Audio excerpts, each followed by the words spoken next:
Hello and welcome to NTA Nationwide. I'm Najat Tijani with the latest stories from across the country. And we'll begin with news from the presidency. President Muhammadu Buhari has asked the Ministry of Women Affairs and the Ministry of Justice to collaborate more effectively with the National Assembly towards securing a legal backing for increased women participation in politics in the ongoing constitutional and electoral reform processes. This was while addressing members of the national and international working groups supporting the advancement of gender equity initiative during a courtesy visit. The president also lent his voice to the amendment of his party's constitution to provide for effective and meaningful participation of women in elective offices. State House correspondent Adamu Sambo reports. Nigeria is more than ever committed to join in raising the bar for women's representation at all levels. Describing women as a credible force in strengthening Nigeria's democracy, sustaining her socio-economic fabric, and promoting the culture of peace, President Muhammadu Buhari said his administration will not leave anything to chance in promoting women's inclusiveness in national development. Given the size of our population, more can be done to improve the participation of Nigerian women in politics and in seeking elective office. Education of the girl child and the empowerment of mothers are fundamental to achieving an increase in the number of female leaders in the country and our objective of lifting 100 million out of poverty in 10 years. He said whatever it takes can be done towards tackling the twin evils of limited access to education and poverty, as well as gender-based violence. Despite the spike of incidents of abduction of school children and other security challenges, this government remains resolute in its pursuit of a just and credible society, devoid of inequalities and promotion of the rule of law. Let me assure you all that we remain committed to working with groups such as yours to address these challenges. Already, the president said an interministerial committee has been inaugurated towards addressing all forms of violence against women and children, while 45% of the small and medium-scale enterprises funds has been reserved exclusively for women. President Buhari also takes pride in entrusting key government portfolios to women and also engaging in what he called intense diplomacy to support the aspirations of Nigerian women to provide leadership at the global stage. We will continue to support them to succeed, and we shall continue to advocate our women who qualify to lead international fora. APC chieftain and former Senate President Ken Namani said the governing party already has a legacy of giving women the greatest chance to rise in the history of the country, saying this will also improve the party's fortunes in elections. We are not only women-friendly, we're kind of encouraging our ladies to participate more in Nigerian politics. I feel overwhelmed with joy. I feel elated on behalf of Nigerian women, and I believe that the more we have women in elective positions, the better for this country. I trust Mr. President, and I know that he will leave a legacy that will stand the test of time in this country, on women issues. We need more women in the system, and Mr. President has promised, and we will see a whole lot of difference once that happens. We've waited long for this to happen, and we are delighted that we will move on to the level of actually bringing this to become reality. Former President of the Republic of Malawi, Dr. Joyce Banda, delivered a goodwill message at the event commemorating the 2021 International Women's Day with the theme, Women in Leadership, Achieving an Equal Future in a Coronavirus World. From the State House, Adamu Sambu, NTA News. And history has been made in Tanzania with Samia Suluhu Hassan taking oath of office as Tanzania's president, making her the country's first woman to assume the position. Adebola Brooksland Sunday reports that she has also become the first female president in East Africa. Mimi Samia Suluhu Hassan naapa kwamba nitakuwa mwaminifu kwa Jamhuri ya Muungano wa Tanzania. Samia Suluhu Hassan is a soft-spoken woman, from vice president position to Tanzania's first female leader after John Magufuli's sudden death.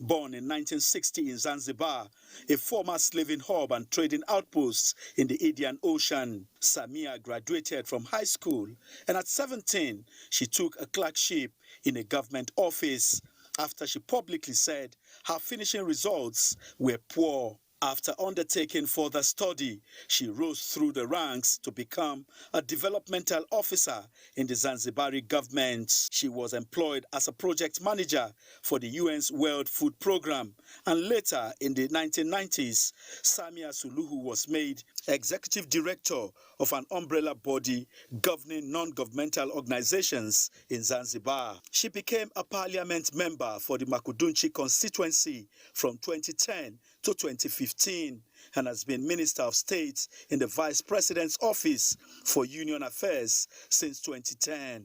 In 2014, she served as the Vice Chairperson for the Constitutional Assembly, which was tasked with drafting Tanzania's new constitution. Suluhu is married and have 3 sons and a daughter who is a member of the Zanzibar House of Representatives. After consulting with her Chamacha Mapinduzi ruling party, Suluhu will propose her possible successor as vice president to be confirmed by the National Assembly. Under the Constitution, 61-year-old Suluhu will serve the remaining Magufuli's second 5-year term, which will expire in 2025.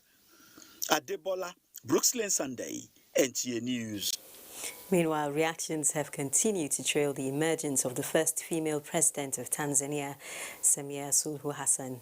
Here is an excerpt from our earlier chat with Paul James, Program Manager, Elections, Yaga Africa. She is there by chance, yes, but then it also goes to show that even the issues, people are beginning to take the issues about women inclusion very serious, and even on their part, women are beginning to take charge and bringing themselves forward in positions of leadership. She doesn't just emerge the president of Tanzania overnight. This is sheer hard work, sheer commitment, sheer dedication. Something she has been passionate about. She has been around the corridors of power since 2010 when she was in the parliament and then had contested in the election twice with the president.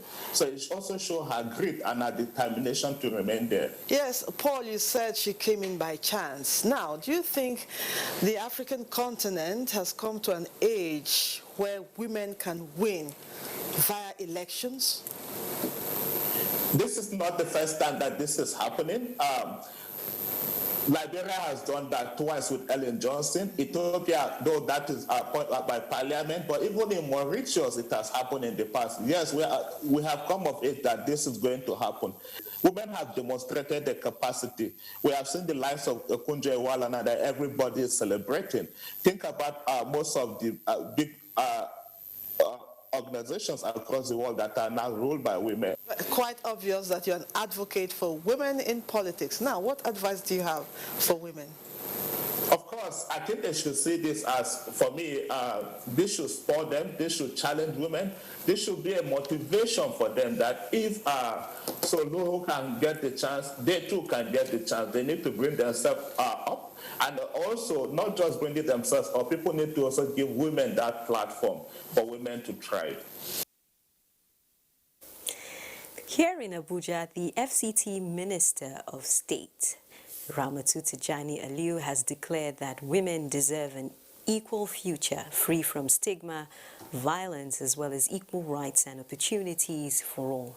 The minister said this at a World Press Conference as part of activities commemorating the International Women's Day in Abuja, where many NGOs graced the event. Ifeanyi Ezumba reports.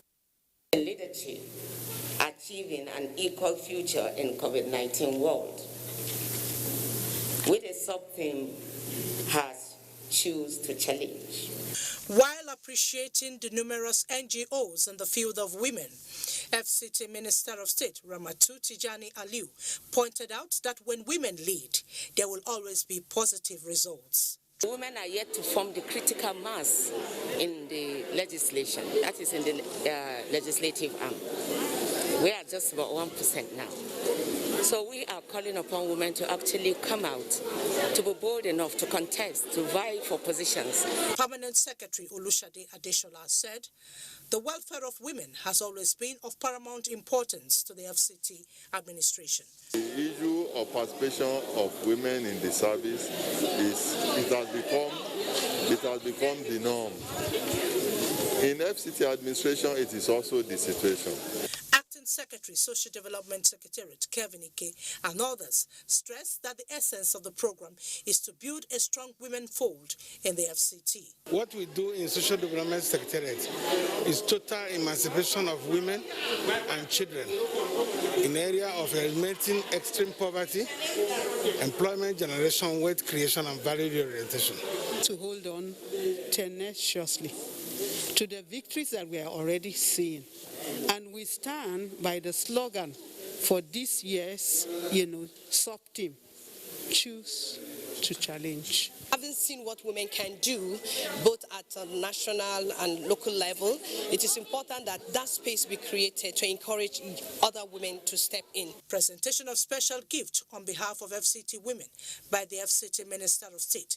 Among the recipients are the Permanent Secretary, FCTA, Acting Secretary, FCT Health and Human Services Secretariat, among others. In Abuja, Ifeanyi Ezumba, NTA News. The federal government is set to introduce a central monitoring system which will help in keeping an eagle eye on the activities of lottery operators in Nigeria. At a meeting with the operators, the Minister of Special Duties and Intergovernmental Affairs, George Akume, said government would not hesitate to sanction any operator which is not meeting up in its statutory obligations. Kunle Adeyeye reports. Lottery is being practiced in almost every country, but it is regulated to protect all interests.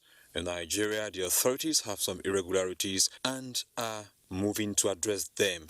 Minister of Special Duties and Intergovernmental Affairs George Akume was blunt in his submissions to the lottery operators. It's 2005 when the commission was created by Act of Parliament. The industry has never been regulated properly. We are determined to make a difference now. The operators offered explanation for their inability to comply to government directives, citing pressures from state governments as reasons, but regulatory agencies in charge of lottery operations gave more insight. We don't have any issues with this, which we've also identified from my own engagement with most of the state regulators. But we need to have a policy from both the regulators and the national body that would be presented to you, sir, the Honorable Minister, which will also be further given to the Governors Forum. Some of your own activities are done online, real time, isn't it? And of course, by so doing, it is assumed that all Nigerians across the nooks and crannies of this country are participating in your games. If that is the case, it is nullifying the issue of state licensing. It was also disclosed at the meeting that a bill which will clearly spell out functions of governments at national and sub-national levels will be forwarded to the National Assembly. In Abuja, Kunle Adeyeye, NTA News. The federal government has inaugurated the reconstituted National Productivity Order of Merit Award Committee for the purpose of selecting deserving awardees for conferment. The committee is tasked with the responsibility of selecting and recommending individuals and organizations for conferment of the National Productivity Order of Merit Award by the President. Inaugurating the committee in Abuja, the Minister of Labour and Employment, Chris Ngigi, stated that the reconstitution of this committee and its inauguration demonstrates government's commitment to enhancing productivity in Nigeria. So that you hit the ground running so that we can have nominees for 2019 and 2020. We couldn't do both because of the COVID intervention. But even with the COVID, we now said the time is now. Let us see how to build back what we seem to have lost. The minister urged the committee to apply probity and fairness in the discharge of its responsibilities. The committee has a representative of the productive sector as chairman in the person of Barrister Ikechi Uko. The non-implementation of the consequential adjustment of pensions arising from the implementation of the 2019 national minimum wage is becoming a thing of worry for members of the Nigerian Union of Pensioners. The retirees have given a 21-day ultimatum in compliance with the Trade Unions Act for their concerns to be addressed by the 3 tiers of government. Having exhausted avenues to press home our legitimate demand, but to no avail, we are left with no option than to embark on a nationwide protest, as that is the only language our governments in this country understand. If nothing is done within the stipulated time, we shall take to the streets in all the states of the Federation. Despite the non-implementation of the consequential adjustment of the 2019 national minimum wage, the senior citizens have expressed gratitude to the federal government for the payment of 10 months residual arrears of pension, as well as regular payment of monthly pension. The Ogun State House of Assembly says it will not relent in efforts at legislating laws to enhance peaceful coexistence between farmers and herders in the state. This was the outcome of a public hearing on a bill before the Ogun State House of Assembly to regulate animal grazing and establishment of cattle ranches at designated areas in the state. Hakeem Chimo's report is here presented. The public hearing attracted stakeholders in the agricultural sector from across the state who made input to the process of legislating a law that will regulate cattle grazing.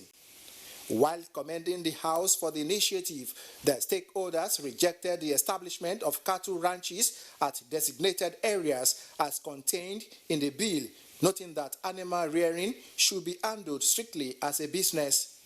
The Speaker, Ogun State House of Assembly, Olakunle Oluomo, suggested that the influx of cattle into the country should be regulated through head count and firm border control. The purpose of the law that establishes so that we make what is going on. And I want to assure you that this house, after listening to you today, we shall give you bill accelerated passage. Meanwhile, another bill to provide for the registration of Community Development Association was also discussed at another public hearing. The federal government moves against substandard steel. Details of this and more from our Lagos Network Center. Kende is our guide. Hello, Kende.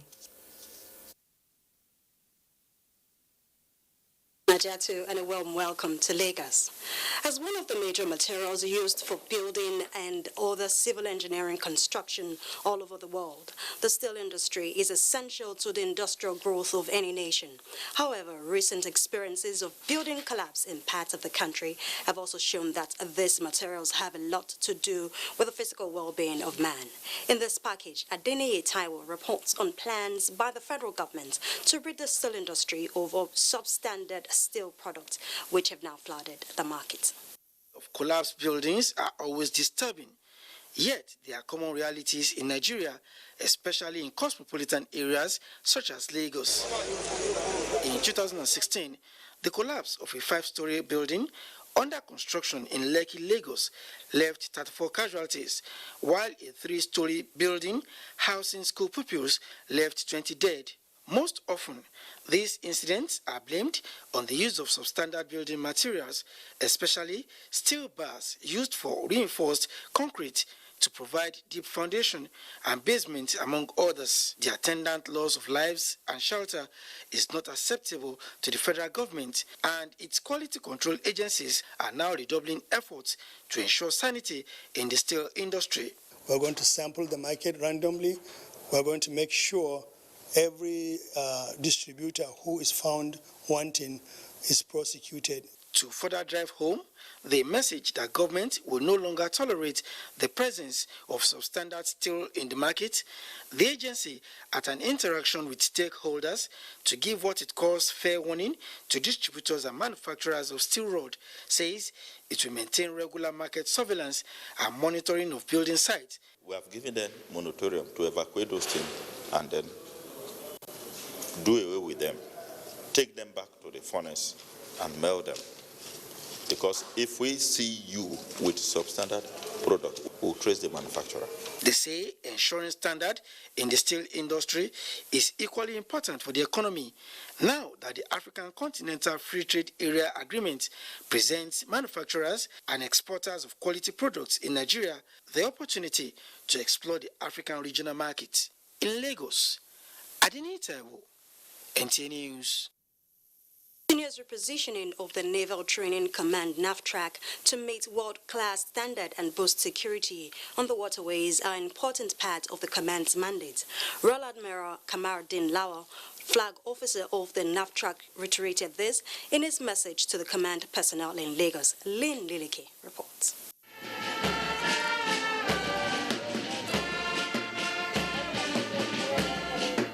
Ceremony heralds a new era for the Naval Training Command NAVTRAC, with the signing and handover of notes, including presentation of the command's flag.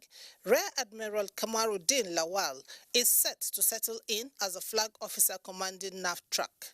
I want to congratulate you once again and I wish you success as you take over command.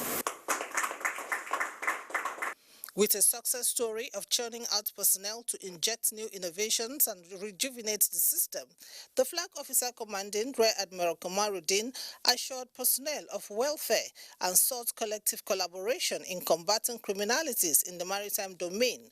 He reiterated the command's resolve to carry out all assigned functions for the benefit of the nation. To move this command forward from wherever he has taken it to, I will do my best to see what new innovations will bring on board with the support and advice from a lot of you out there. Earlier, the command held a farewell parade in honor of the former flag officer commanding NAVTRAC, Rear Admiral Frederick Ogun, who will resume at the Defense Headquarters as Director of Civil Military Relations. In Lagos, Lane Lenake, NTA News.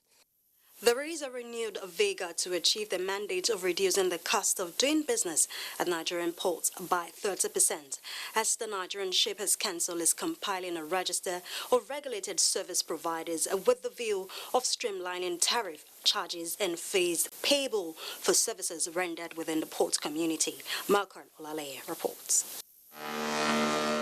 When the federal government in 2014 appointed the Nigerian Shippers Council as the port economic regulator, the purpose was to create an effective regime at Nigerian ports for the control of tariff, rates and other economic services to prevent arbitrariness in charges.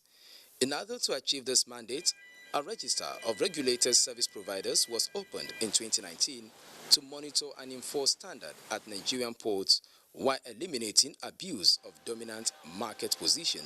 Participants from the ICDs. The agency, therefore, through this platform, is reminding terminal operators, shipping lines, freight forwarders and cargo consolidators of the need to register because of its immense benefits to the maritime industry. Again, in terms of economic planning, it will help government to predict the number and type of operators in the port sector. The third benefit is on the issue of authenticating the genuineness of port service providers. We need to control the entry and exit of service providers into the port. Since the guidelines for registration was issued, only a few organizations have responded, and for those yet to signal their interest, a grace of 1 month has been activated, after which the agency reserves the right to sanction violators. And sanctions can be in form of warning.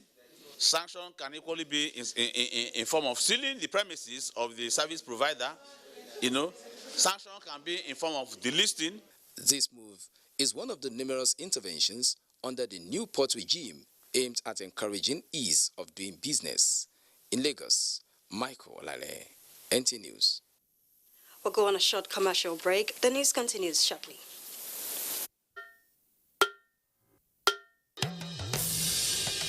Hello, I bring you wonderful news. The village headmaster is coming back to your screen. Mo wiri abi mi o wiri. Teacher yo mo, a fẹ́ lọ wá nǹkan jẹ. Teacher yo mo, a fẹ́ lọ wá nǹkan jẹ. Ọmọ onírẹsì ti dé. Ajebo na better school for last gidi. Not be all this on a rugged school for Ijabi. I don't know for you. Second, it's called Oja Village. Kadesi. We know happy at all. And I know that even you too, you are getting a lot of. Welcome back to our Abuja studios. If you're just joining us, this is Nationwide on NTA. The Court of Appeal, Abuja, has set aside the judgment of the Federal High Court, Abuja, which found the National Universities Commission and Zain Nigeria Limited, now Airtel, guilty of copyright infringement when TV Extra Production Chief Executive Officer Christian Ogodo alleged his intellectual property was used without his permission. Justice Mohammed Mustafa delivered the unanimous judgment of the three-man panel of justices of the court. Judiciary correspondent Farah Chimbuba was at the Court of Appeal and now reports. Universities Commission and Zain Nigeria Limited, now Airtel, filed the appeal challenging the judgment of the lower court, which found the two organizations guilty of copyright infringement of using intellectual property of TV Extra Production Chief Executive Officer Christian Ogodo without his permission. In allowing the appeal, the Court of Appeal, in the unanimous judgment of three-man panel of justices delivered by Justice Mohammed Mustafa, said the trial court erred and ought not have assumed jurisdiction on the ground that the action was statute barred and therefore contravened Section 2A of the Public Protection Officers Act. The court also held that the award of 500 million naira as damages was in error. Oh, it was a fantastic judgment. I'm sure our clients are happy and effectively justice was done. We are dissatisfied at this point. That is TVS Shark Productions Limited. We are dissatisfied, and we are going to challenge it on appeal further to the Supreme Court. The respondent, Christian Agodo, a journalist, had commenced the suit in 2008 against the appellant over a usage of his intellectual property without his permission. In Abuja, Viera Chinwuba, NTA News. The need for the academia to get involved in governance, give an intellectual face to public office and birth an unequal development came to the fore during the visit of the Vice-Chancellor, University of Calabar, Professor Florence Bankobi, to the Cross River State Governor on the forthcoming 34th convocation of the institution. Paul Abel reports. Professor Florence Obi, the 11th Vice-Chancellor of the University of Calabar, who commended Governor Ayade for his gender-friendly disposition in key appointments into public offices, also appeals for support to the institution to successfully host its upcoming 31st convocation ceremony. As the father of the state, we will be very pleased to have the governor grace the occasion and play host to the dignitaries that will be coming. Governor Ben Ayade, on his part, commends the new VC for restoring discipline and merit to the school, and making a 100 million naira special contract to the school for the supply of chicken to the state chicken processing factory, Kalachika. Employees or people who seek jobs is fast changing under Professor Florence will be to create and train people who will become potential employers of labor. I think the adjustment of the university curricula to reflect all of these confinities within the confines of the different departments and faculties is imperative. The governor is calling on Cross River people to get involved in industrialization and add value to the society. In Calabar, Paul Abel, NTA News.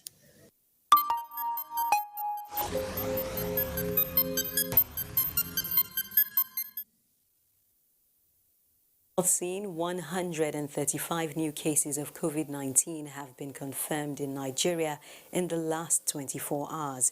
In the figures released by the Nigeria Center for Disease Control, the new infections are from 15 states and the FCT, with Lagos State having the highest number with 41 cases. A state-by-state chart shows that Imo is second with 20 new cases, Ogun with 14, Kebbi 11, the FCT and Rivers 10 each, Akwa Ibom 8 and Plateau 4. Others with new infections are Ebonyi, Kaduna, Kano and Osun states with 3 cases each. Oyo State has 2. The chart is completed by Ekiti, Gombe and Nasarawa with 1 case each. With this, Nigeria now has 161,409 confirmed cases of COVID-19, out of which 146,000 cases have been treated and discharged. And in continuation of sensitization of Nigerians on the safety and efficacy of the AstraZeneca vaccine, the National Primary Healthcare Development Agency, in collaboration with the Nigerian Supreme Council for Islamic Affairs, has met with Muslim scholars and imams on the ongoing COVID-19 vaccination. The forum provided the opportunity for leaders of the organization to ask questions and get clarification on some salient issues, myths and misconceptions surrounding the vaccines. The Secretary to the Government of the Federation, Boss Mustafa, said vaccination is an integral part of efforts at containing the pandemic and the latest measure at ensuring that Nigerians are protected from the virus. He appealed to Muslim leaders to educate adherents on the need to present themselves for vaccination. Even come to your house, we won't see you. We only advise you.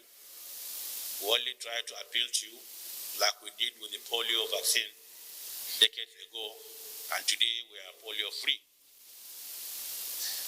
There were so many negative comments and reports about polio vaccine then.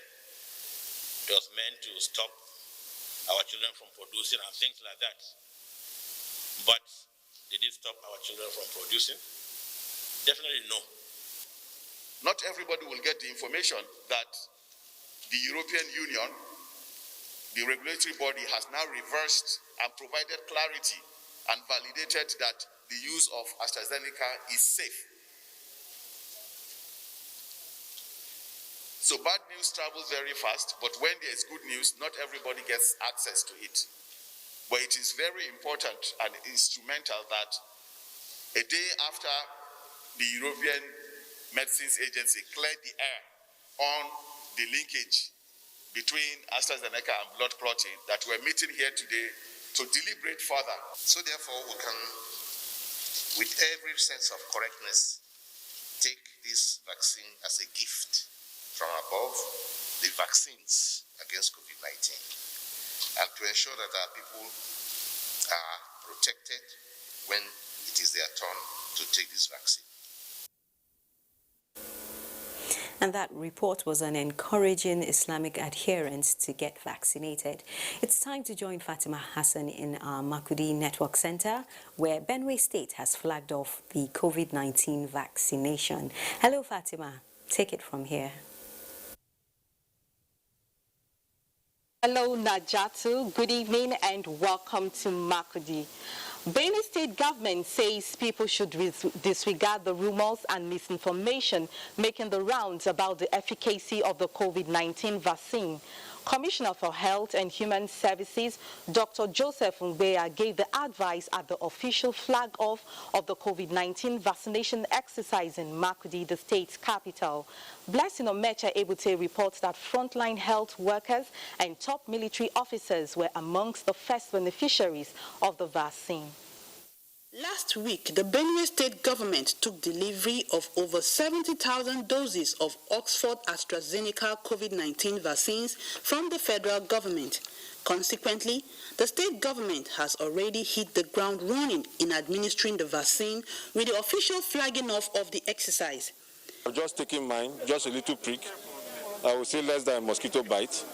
I pray to take the second one to go ahead to have the full immunity. Commissioner for Health and Human Services, Dr. Joseph Ngbeya, who represented the governor, says frontline health workers will be the first beneficiaries in the first phase of the exercise. I call on people to voluntarily present themselves for COVID-19 vaccination and to be available to take the second dose in 2 weeks' time. The World Health Organization and other relevant international and local agencies who witnessed the event emphasized that the vaccination is not an end to the pandemic, but advise people to still adhere to non-pharmaceutical interventions and other safety protocols such as hand hygiene, use of face masks, and maintaining physical distancing. I urge that we don't die in ignorance. I think no normal human being will subject others to something that is harmful. And as such, as leaders, we have come to present ourselves so that we can be vaccinated against this monster called COVID-19. We had to train at the state level in terms of handling the vaccines and administering the vaccines. The vaccination exercise will continue across the 23 local government areas of the state. In Makudi, Blessing Omecha Ebute, NTA News. The federal government has demonstrated its commitment through its agency, Hydroelectric Power Producing Areas Development Commission, HYPADEC, to address ecological risk areas caused by overflow of hydroelectric power dams in Benue State and 5 others in the north-central geopolitical zone. Chairman Governing Council of the Commission, Joseph Tiav, stated this when he led members of the board on a visit to Governor Samuel Otum. Charles Abba has more. It would be recalled that in 1999, the Benue State government under Governor George Akume indicated that fixing of ecological damages in various parts of the state would cost not less than 3 billion naira. It is to tackle these challenges that the Chairman, Governing Council, Hydroelectric Power Producing Areas Development Commission, HYPADEC, Joseph Tiav, has elicited synergy with the Benue State government. The Hydroelectric Power Producing Areas Development Law gives us the mandate to alleviate the sufferings of the most affected communities in areas where the dams usually overflow. Governor Samuel Otom, who congratulated the chairman and members of the board for the confidence reposed in them by President Muhammadu Buhari, urged them to maintain justice, fairness and equity in all their engagements as they strive to achieve the Commission's mandate. The governor acknowledged the adverse ecological risks and impacts on human existence and assured Hyperdeck that the state government would give full support for the success of the project. My prayer and encouragement to all of you is this assignment that you have been given, please do your best and make sure you leave a mark. The board members also visited a number of ecological risk areas in the state to ascertain the extent of damages preparatory to fixing them. They also visited the paramount ruler in Benue South Senatorial District, His Royal Majesty, the Ochidoma, Elias Ikoye Bepa, to seek his fatherly blessings and cooperation in Makudi. Charles Abba, NTA News. You're watching Nationwide. Jenny Bassi in Port Harcourt will be our guide after this short break.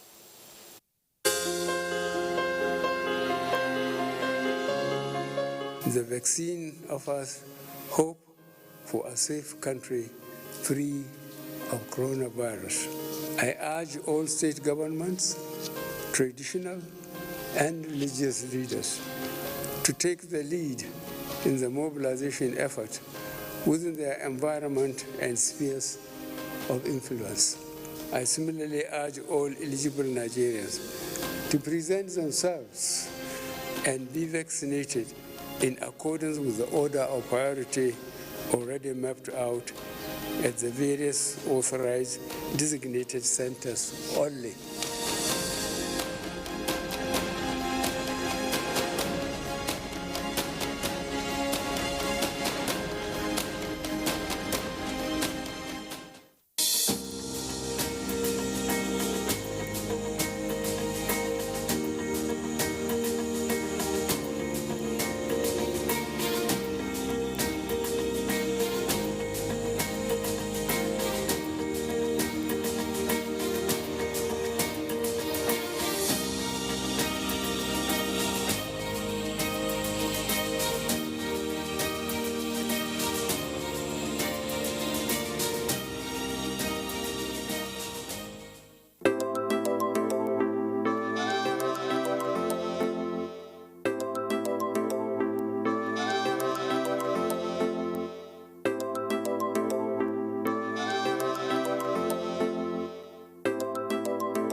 And welcome to Port Harcourt.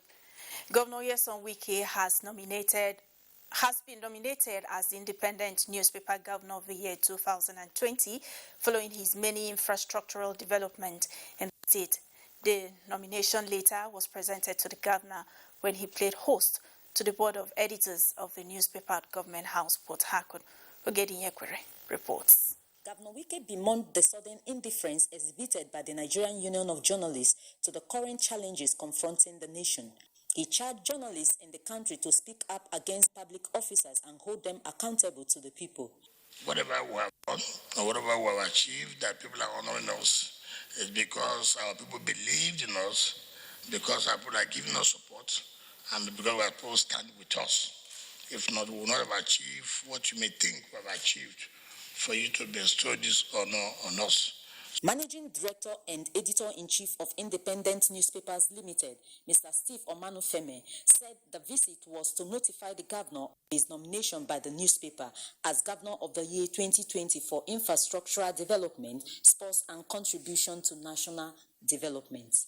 We celebrate you because of your doggedness, that uncanny tenacity of the goals you've set for yourself. Even the infrastructure we see today, you are still working as if you are just beginning your term. The Editor-in-Chief advised that the governor should remain steadfast in delivering good governance to the people. In Port Harcourt, Ogedinyekwe, NTA News. In line with global trend of cashless economy, the Akwa Ibom State government is working on modalities to key rural women into the concept of easy financial transactions. Commissioner for Women Affairs and Social Welfare, Dr. Ini Adiakpan, says the move is to carry rural women along in financial pursuit for self-development. Emediomo reports. Over the years, rural women have been struggling to make ends meet in their small-scale businesses without knowing the latest financial approach to manage income that generates from their businesses. Prior to this, the Akwa Ibom State government is introducing cashless policy to the rural women to engage and carry them along in modern-day financial world to enhance their business prospects. I think the digitization has to do with management of your money and no longer keeping your money in the house. I'm feel very happy to open accounts today for the first time. Commissioner for Women Affairs and Social Welfare, Dr. Ini Adiakpan, enjoined the women to endeavor to save their income in the bank to avoid theft and to use their income properly. The women of Akwa Ibom State will be supporting His Excellency in his industrialization drive. If we can rise up and then start doing something, start some small industries that will grow big into something large. A financial expert and GSM operator says cashless transaction provides open door for anyone to engage in financial business at their comfort. As women in the rural areas are enlightened on the effective management of their income, it is their hope that the small-scale business experience tremendous growth. In Uyo, Emediomo, NTA News. And that's it from here. Najatu is back to you in Abuja. Thank you. Nationwide continues in Maiduguri, where Mohammed is standing by.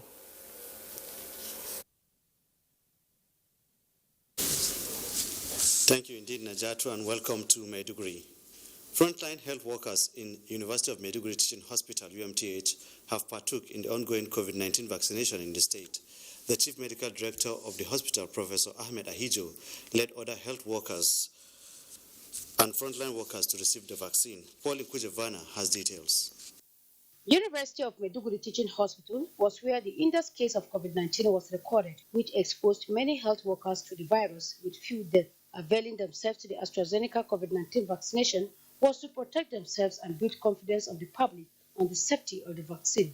So many people are skeptical about it, but you can say I've done my own, and I believe in it that is beneficial, and I urge every person to do it for their own protection. Sensitivity and specificity is within acceptable limits. I just took the vaccine less than 5 minutes, and so far, apart from the slight pain at the injection site, there is no anything that I can feel for now. So I will be watchful for the next maybe 6 to 8 hours to see if there's anything that is going on, and I'm ready to document everything that I'm going.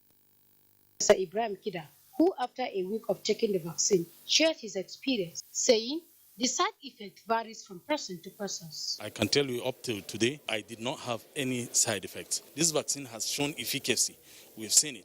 So, and we're moving on with the vaccine. So you can actually take this vaccine on the left or the right. Just about usage. I took mine on the left because I usually use my right. According to him, the efficacy and safety on under 18-year persons have not been proven scientifically, as research is still ongoing on that. In Maiduguri, Pauline Kujevana, NTA News. Some cheering news. Nigeria has won first position in the International Quranic Competition of Kenya 2021. Nigeria's representative Borno-born Al-Bashir Usman Gwani Idris won the competition where 50 countries participated. Here are more details of the report. Borno State, Nigeria has over the years made its mark as home of Quranic knowledge that existed for over 1,000 years and maintains this status by winning global Quranic competition, latest of which is the International Quranic Competition of Kenya 2021.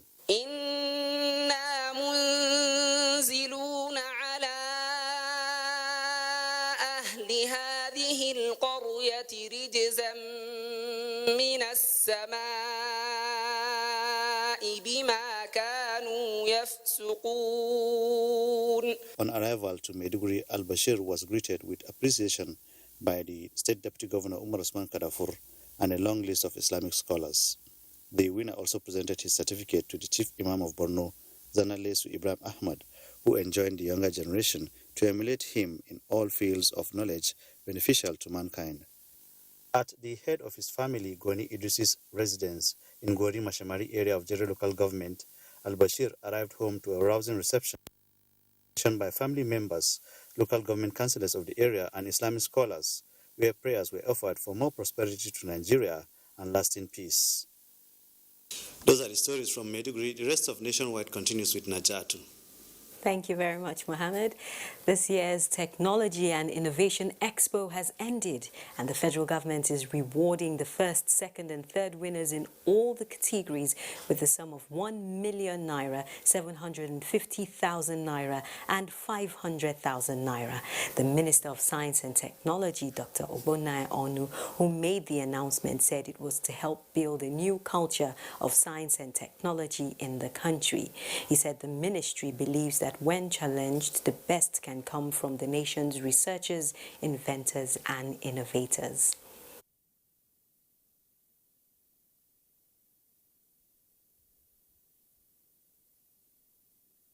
Should not forget that by giving our young people the necessary and appropriate skills will provide the unique opportunity to effectively mobilize them for nation building. This is what science, technology, and innovation can do for our dear nation.